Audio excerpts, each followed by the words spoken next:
perkembangan ejaan bahasa Indonesia dari jadul sampai kekinian.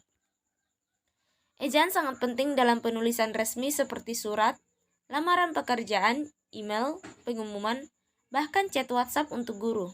Tetapi sebelumnya, apakah kamu udah tahu apa yang dimaksud dengan ejaan?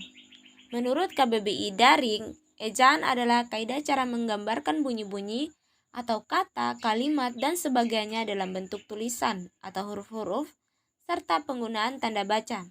Sejauh ini, telah ada 6 kali pengubahan pedoman ejaan. 1. Ejaan Van Epochen. Ini merupakan pedoman resmi ejaan pertama yang diterbitkan pada tahun 1901. Bahasa Indonesia waktu itu masih disebut sebagai bahasa Melayu. Bisa ditebak dari namanya, ejaan ini disusun oleh orang Belanda bernama Charles A. Van Epochen dan dibantu oleh Engku Nawawi Gelar Sowetan Mameor dan Muhammad Taib Sowetan Ibrahim. Gimana sih ciri-ciri ejaan yang benar menurut Mbak Van Epochen? Nih, paket komplit kasih rangkumannya ya. Ejaan Sowewandi. Ejaan ini mengetikan ejaan yang of question setelah diresmikan pada tanggal 19 Maret 1947 berdasarkan surat keputusan Menteri Pendidikan, Penjaraan dan Kebudayaan Republik Indonesia nomor 244 atau BHG A. Kenapa disebut ejaan Sowandi? Benar sekali, karena penyusunnya adalah Mr. Raden Sowandi yang waktu itu menjabat sebagai Menteri Pendidikan dan Pengajaran dan Kebudayaan.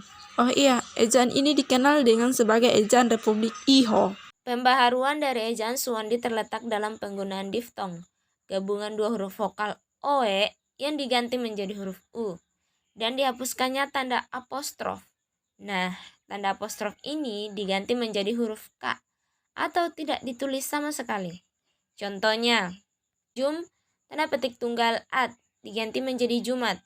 Ra tanda petik tunggal yat diganti menjadi rakyat. Ma tanda petik tunggal af diganti menjadi maaf. Berikut iklan zaman dulu yang menggunakan ejaan Sowandi. Yang ketiga, ejaan pembaharuan.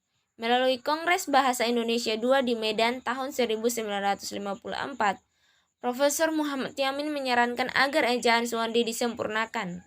Pembaharuan yang disarankan panitia yang diketuai oleh Prijono dan E. Katopo antara lain membuat standar satu fonem, satu huruf, dan diftong AI, AU, dan OI dieja menjadi AI pakai Y, AU pakai W, dan OI pakai Y juga.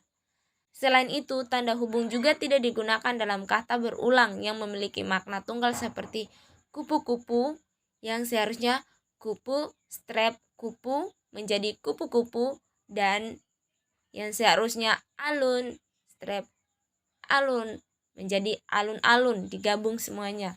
4. Ejaan Melindo. Melindo ini akronim dari Melayu Indonesia. Yuk, daftar penyusunan ejaan ini disusun pada tahun 1959 atas kerjasama Indonesia dan Persekutuan Tanah Melayu yang dalam hal ini adalah Malaysia. Perubahan yang diajukan dalam ejaan ini nggak jauh berbeda dari ejaan pembaharuan. Ejaan Melindo ini bertujuan untuk menyeragamkan ejaan yang digunakan kedua negara. Indonesia dan Malaysia bahasanya mirip-mirip, tapi sayang ejaan ini pun gagal diresmikan akibat ketegangan politik antara Indonesia dan Malaysia waktu itu. Ejaan LBK, Lembaga Bahasa dan Kesastraan. Ejaan ini bisa dibilang adalah lanjutan dari ejaan Melindo yang nggak jadi itu.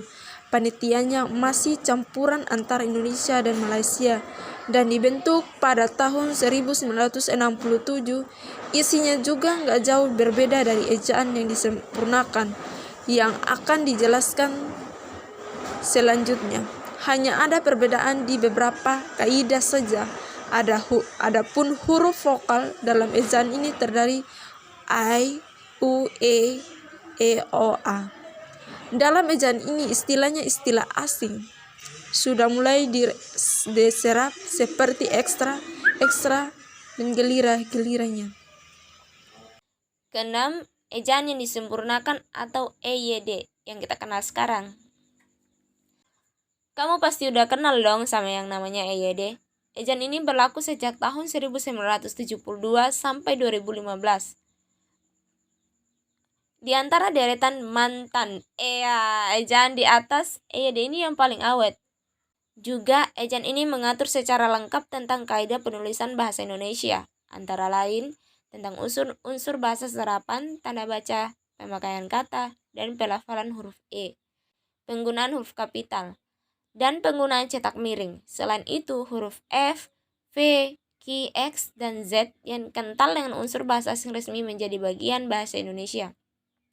Yuk, intip perkembangan ejaan di slide berikutnya.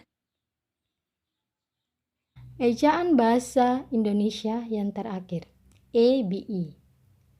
Berdasarkan Peraturan Menteri Pendidikan dan Kebudayaan Republik Indonesia Nomor 50 Tahun 2015 tentang Pedoman Umum Ejaan Bahasa Indonesia, EBI pun resmi berlaku sebagai ejaan baru bahasa Indonesia.